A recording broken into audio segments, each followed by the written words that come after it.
সবার জন্য নতুন বছরের শুভেচ্ছা রইল।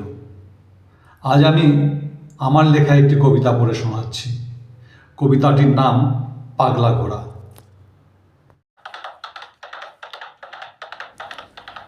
মনটা আমার পাগলা ঘোড়া, লাগাম দিয়ে দেখ না তোরা, যদি ওকে করতে পারিস বশ।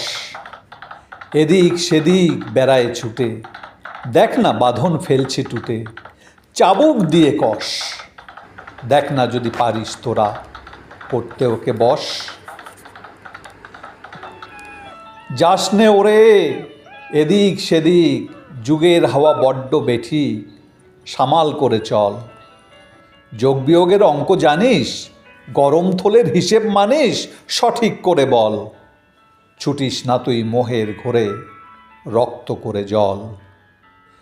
একটুখানি সুখের তরে বেচিস কেন জলের দরে তোর সবুজ সরল মন? নিজ যে কেন বেজায় ঝুঁকি, ওদের ভাড়ার ঘরে মারিস উকি, জীবন করে পণ। বস্তি ঘরের স্বস্তিতে থাক বেয়াদব বেঈমান। ন্যাকড়া পরা বনের দেহ দেখে দেখুক অন্য কেহ, তুই মুক্তি ঢেকে রাখ, চোখটি বুঝে থাক। খকর খকর বাপের কাশি, জম হানা দেয় নিত্য আসি। ধুত্তারিকা বিটলে বুড়ো, যায় চলে যায় যাক। ওরে তুই চোখটি বুঝে থাক, বন দেহ বেঁচে খাক।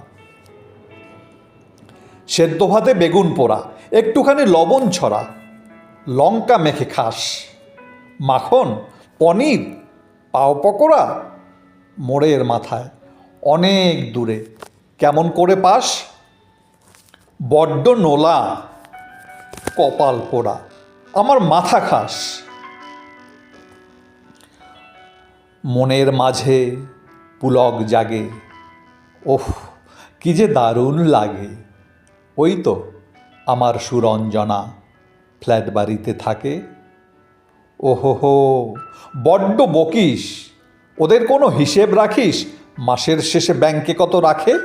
বুদ্ধু বেকুব পথের কুকুর, তোর কি এসব সাজে? বস্তি বাড়ির রদ্দি ছেলে হার মাসটি জ্বালিয়ে খেলে, নেই একটুখানি মান।